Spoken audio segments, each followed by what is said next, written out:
सबका हमारे खास कार्यक्रम देश देशांतर में मैं हूं कवीन सचान। सुप्रीम कोर्ट की आर्टिफिशियल इंटेलिजेंस कमेटी ने मंगलवार को अपना आर्टिफिशियल इंटेलिजेंस पोर्टल लॉन्च किया। सीजीआई एसए बोबड़े, आगामी सीजीआई जस्टिस एनवी रमना और सुप्रीम कोर्ट की एआई कमेटी के चेयरमैन जस्टिस नागेश्वर राव और हाई कोर्ट के कई जज मौजूद थे। सीजीआई बोबड़े ने पोर्टल को लॉन्च करते हुए कहा कि मानव बुद्धि और मशीन लर्निंग का उचित मिश्रण है और एक हाइब्रिड सिस्टम है जो मानव बुद्धि के साथ मिलकर काम करता है। सीजीआई ने आर्टिफिशियल इंटेलिजेंस के खिलाफ आपत्तियों और आलोचनाओं पर भी बात की। उन्होंने कहा कि जैसा कि ज्यादातर लोगों के लिए इसका मतलब है कि स्वचालित निर्णय लेना, उन्होंने साफ किया कि इस प्रणाली के संदर्भ में इस तरह की आपत्तियां पूरी तरह से अनुचित हैं, क्योंकि इसे जजों को तथ्यों को उपलब्ध कराने के लिए उन्हें मदद करने के लिए डिजाइन किया गया है ताकि उन्हें निर्णय लेने में आसानी हो। और साथ ही साथ प्रत्येक न्यायाधीश के लिए उचित है कि निर्णय लेने का काम उसी पर छोड़ दिया जाना चाहिए और मशीन को इसे तय नहीं करना चाहिए। उन्होंने कहा कि एआई टूल की शुरुआत न्याय तक पहुंच सुनिश्चित करने का एक बड़ा कदम है और जरूरतमंद लोगों को न्याय दिलाने में एक महत्वपूर्ण भूमिका ये अदा कर सकता है। तो समझिए कि मौजूदा जो हमारा सिस्टम है न्यायपालिका का, और जिस तरीके से उसमें पेंडेंसी की बात होती है या फिर तथ्यों को सही वक्त पर न्यायाधीशों के सामने लाने की बात होती है, एआई का रोल किस तरीके से और कितना बड़ा हो सकता है और इसके क्या बड़े फायदे भारतीय न्याय व्यवस्था में हम देख सकते हैं आने वाले वर्षों में, और जरूरत के मुताबिक इस वक्त उसके हालात कैसे नजर आते हैं। हमारे साथ दो खास मेहमान हैं। हमारे साथ पीके मल्होत्रा सर हैं, former secretary ministry of law and justice government of India. Sir स्वागत है। और चारू प्रज्ञा हमारे साथ हैं, एडवोकेट हैं सुप्रीम कोर्ट में। चारू आपका भी स्वागत है। शुरुआत मल्होत्रा सर आपसे करना चाहूंगा कि न्यायपालिका में एआई की शुरुआत किस तरीके से आप देखते हैं, और जब कहा जाता है कि दुनिया में सब कुछ एआई बेस्ड, एआई ड्रिवन होने जा रहा है, और ऐसे में भारतीय न्यायपालिका को इसकी जरूरत भी कितनी ज्यादा दिखती है? कविंदर जी, सबसे पहले तो मैं ये कहना चाहूंगा कि मैं जो सुप्रीम कोर्ट ने ये पोर्टल एक लॉन्च किया है जिसका नाम है सुपेस। सुपेस का फुल फॉर्म है supreme court portal for assistance in court efficiency. मैं सुप्रीम कोर्ट के इस स्टेप का स्वागत करता हूं। हम बात करते हैं कि हमारी कोर्ट्स के अंदर पेंडेंसी बहुत ज्यादा है और उस पेंडेंसी को कम करने के लिए क्या क्या स्टेप उठाए जा सकते हैं। और जब उन स्टेप्स की बात करते हैं, जजेस के स्ट्रेंथ की इंक्रीज की बात करते हैं, इंफ्रास्ट्रक्चर के इंक्रीज की बात करते हैं, हम use of information and communication technology की बात करते हैं, तो उसके साथ साथ अब यूज ऑफ आर्टिफिशियल इंटेलिजेंस भी एक इंपॉर्टेंट, आई थिंक उसका एक एंगल है। और मैं समझता हूं उस डायरेक्शन में ये सुप्रीम कोर्ट ने एक बहुत अच्छा स्टेप लिया है। और इस बात के लिए भी ये प्रशंसा का विषय है कि जो हमारी एक कमेटी बनाई गई थी, artificial intelligence committee, under the chairmanship of director justice Nageswara Rao, जो अभी काम कर रही है, केवल 2 साल से भी कम समय में इसको इन्होंने इंप्लीमेंट कर दिया है, लागू कर दिया है।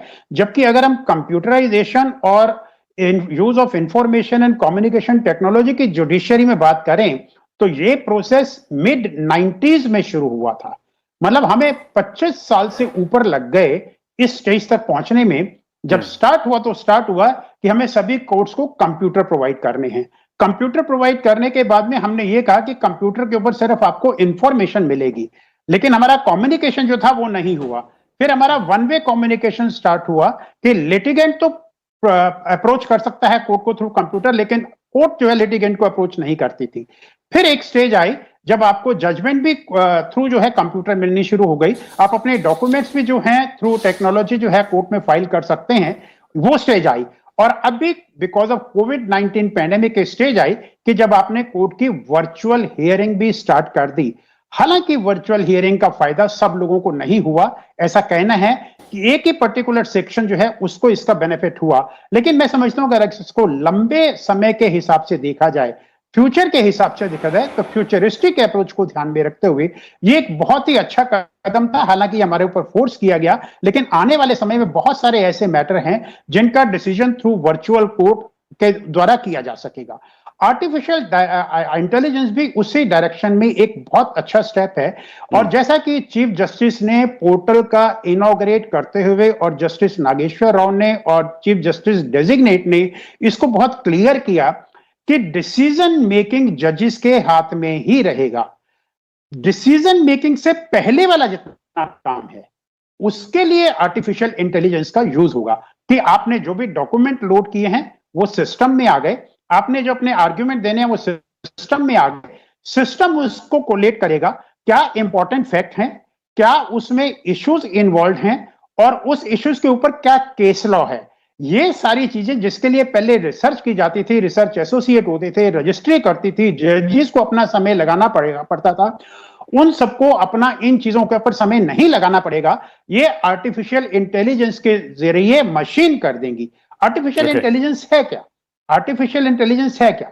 आर्टिफिशियल इंटेलिजेंस क्या है? मशीन जो है, मशीन में जो प्रोग्रामिंग होती है वो एक इंसान की तरह सोचती है और इंसान की तरह मिमिक भी कर सकती है। तो जब एक बारी मान लीजिए मैंने उस मशीन को यूज करना शुरू किया तो मैं उसको किस तरह से देखता हूं, किस तरह से सोचता हूं, मशीन उसको कॉपी करेगी और उसको कॉपी करने के बाद में उसी तरह के फैक्ट्स मेरे सामने प्रेजेंट करेगी और फिर उसमें मेरे को डिसीजन लेने का अधिकार होगा। मैं समझता हूं अगर हम उस डायरेक्शन में मूव कर रहे हैं तो यूज ऑफ आर्टिफिशियल इंटेलिजेंस जो इन्होंने अभी शुरू किया है, एंड माइंड इट, अभी इसको सिर्फ एक्सपेरिमेंटल बेसिस पे शुरू किया गया है, केवल एक फील्ड में, क्रिमिनल लॉ के फील्ड में, बॉम्बे और दिल्ली हाई कोर्ट में इसको लागू किया जाएगा और अगर ये एक्सपेरिमेंट सक्सेसफुल होता है फिर इसको बाकी चीजों में भी यूज किया जाएगा। बिल्कुल। तो मैं इस स्टेप की प्रशंसा करता हूं और मैं समझता हूं कि पेंडेंसी को रिड्यूस करने में ये एक राइट डायरेक्शन में स्टेप सुप्रीम कोर्ट ने लिया है। चारू, एक तो आर्टिफिशियल इंटेलिजेंस की अगर भारतीय न्याय व्यवस्था है और जो जुडिशियल सिस्टम है, इंडियन जुडिशियल सिस्टम, और जिस तरीके से मैं कहूं कि ओवरबर्डन है, उस नजरिए से अगर देखें तो एआई का रोल किस तरीके से आप देखती हैं? और इनिशियली अगर उसके दायरे को समझें, हालांकि एक अभी पायलट प्रोजेक्ट के तौर पर है और सिर्फ एक फील्ड या मैं कहूं कि क्रिमिनल केसेस को लेकर शुरू किया गया है, उसका जो ब्रॉडर रोल होगा उसको किस तरीके से, कितना बड़ा या कितना व्यापक आपकी नजर में है? कविंद्र जी, सबसे पहले तो हमको ये समझना पड़ेगा कि हमारे देश की जो न्याय व्यवस्था है ये बहुत ही निर्भर है हमारे कोर्ट्स पे और कितनी जल्दी हमारे कोर्ट्स में बैठे जजेस निर्णय ले पाते हैं और ऑर्डर पास कर पाते हैं। आज की तारीख में हमारे देश में 4 करोड़ से ज्यादा पेंडिंग मैटर्स हैं, चाहे वो सुप्रीम कोर्ट में हो, हाई कोर्ट्स में हो, डिस्ट्रिक्ट कोर्ट्स में हो, और ये जो संख्या है ये हर साल बढ़ती ही जा रही है। ये संख्या हम कम नहीं कर पा रहे हैं। तो इस गैप को फिल करने का सबसे अच्छा तरीका यह है कि हम अपने रिसोर्सेज को ऑप्टिमाइज करें। रिसोर्सेज को ऑप्टिमाइज करने का मतलब यह है कि जो कोलेट करने का काम चाहे वो जज खुद करते थे या अपने रिसर्च असिस्टेंट्स के द्वारा करते थे, उन सब कामों में अब उनको आर्टिफिशियल इंटेलिजेंस की, एक कंप्यूटर की मदद मिलने लगेगी। और जब एक कंप्यूटर की मदद मिलने लगेगी तो जितने समय में वो एक निर्णय ले पाते थे और एक ऑर्डर लिख पाते थे, वो समय धीरे धीरे घटता चला जाएगा और हम लोग भी अपने आप को अपडेट करते जाएंगे। आप किसी भी सेक्टर में देख लीजिए, जब भी कोई नई टेक्नोलॉजी आती है उसको अडॉप्ट किया जाता है, उसको अपने सिस्टम में फिट किया जाता है और अपने सिस्टम को इंप्रूव किया जाता है। अब समय आ गया है कि इस टेक्नोलॉजी को जुडिशरी में भी अप्लाई किया जाए। मैं आपको एक छोटा सा एग्जांपल देती हूं। जब मैं एक लीगल इंटर्न थी, मैं 2001-2002 की बात कर रही हूं, तो जब हम रिसर्च करा करते थे तो बड़े बड़े कमरे होते थे, लाइब्रेरीज होती थी जहां ढेरों किताबें होती थी। कई सौ किताबें में से AIR, सुप्रीम कोर्ट के हम केसेस ढूंढा करते थे, उन केसेस की हम फोटोकॉपी बनाते थे और उनको लेकर हम बैठते थे और हम रिसर्च करते थे। उसके बाद जो समय आया, ये सारी की सारी किताबें एक CD पे, एक पेन ड्राइव पे आने लगी और अपने कंप्यूटर या अपने लैपटॉप पे सिर्फ एक कीवर्ड, एक शब्द को टाइप करके हमको सारी इंफॉर्मेशन, सारे केस लॉज मिलने लग गए। इसका मतलब ये नहीं है कि हम उन केस लॉज को स्टडी नहीं करते, इसका मतलब ये है कि वो स्टडी करने से पहले का जो समय है वो हम बचा पा रहे हैं। तो आज जो निर्णय लिया है हमारे सुप्रीम कोर्ट में और जिस तरीके से इस्तेमाल करा जाएगा अब AI का हमारे जजमेंट्स के डिलीवरी में, ये कुछ इसी तरीके से है। अभी भी ह्यूमन इंटेलिजेंस को कम नहीं करा जा रहा, लेकिन निर्णय लेने के समय से पहले का जो रिसर्च का समय है, सारी इंफॉर्मेशन को एक जगह लाने का जो समय है, इस समय को हम बहुत कम कर पाएंगे। 3 आर्ग्यूमेंट्स ज्यादातर उठाए जाते हैं जब आप आर्टिफिशियल इंटेलिजेंस को यूज करने की बात करते हैं। कहीं पर भी 3 मेन आर्ग्यूमेंट्स उठाए जाते हैं। सबसे पहले तो लोग ये कहते हैं कि मशीन आ जाएंगी तो इंसानों की नौकरियां कम पड़ जाएंगी। ये मैं इसीलिए बोल रही हूं क्योंकि आम इंसान इन्हीं बातों को डिस्कस करता है जब वो टेक्नोलॉजी को अपोज करता है।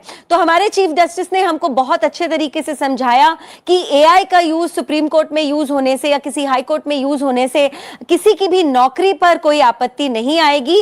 केवल जो नौकरी पे हैं, चाहे वो जजेस हों या जजेस के स्टाफ हों, उनको सहायता मिल जाएगी। जो दूसरा हमेशा ऑब्जेक्शन उठाया जाता है वो ये कहा जाता है कि ये एक जजमेंट को अफेक्ट करेगा, क्योंकि हमारे जो जजमेंट्स हैं वो ह्यूमन रिलेटेड हैं, ह्यूमन डिस्कशंस होने जरूरी हैं, और अगर आप केवल आर्टिफिशियल इंटेलिजेंस को यूज करेंगे तो वो जजमेंट को अफेक्ट करने लग जाएगा। तो इसके लिए भी हमारे चीफ जस्टिस ने साफ बताया है कि जो ह्यूमन इंटेलेक्ट है वो ही निर्णय लेगा, लेकिन ह्यूमन इंटेलेक्ट को एक अच्छा निर्णय लेने के लिए जो भी रिसर्च की जरूरत है वो प्रोवाइड करी जाएगी। और तीसरा आर्गुमेंट ये यूज किया जाता है कि एक एआई का जो सिस्टम होता है वो डिपेंडेंट ऑन इट्स मेकर्स होता है। तो आर्टिफिशियल इंटेलिजेंस वैसे काम करती है जैसे उसके मेकर उससे काम कराना चाहते हैं। एक कंप्यूटर का अगर सिस्टम है, आप उसमें जो रॉ इंफॉर्मेशन फीड करेंगे, आउटपुट उसी हिसाब से होगा। आउटपुट निर्भर उस बात पर होगा कि आपने रॉ इनपुट क्या डाला है।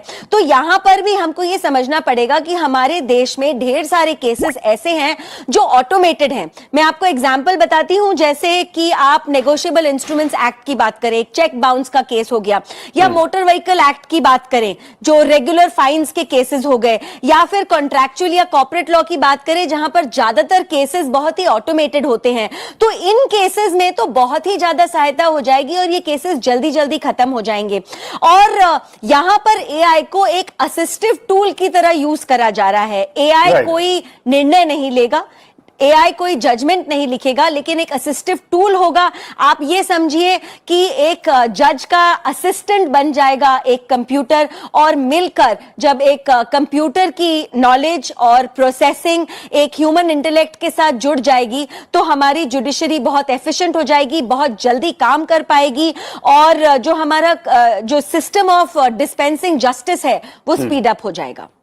मतलब तो फिर जो बहुत एफिशिएंट हो जाएगी, बहुत जल्दी काम कर पाएगी, और जो हमारा जो सिस्टम ऑफ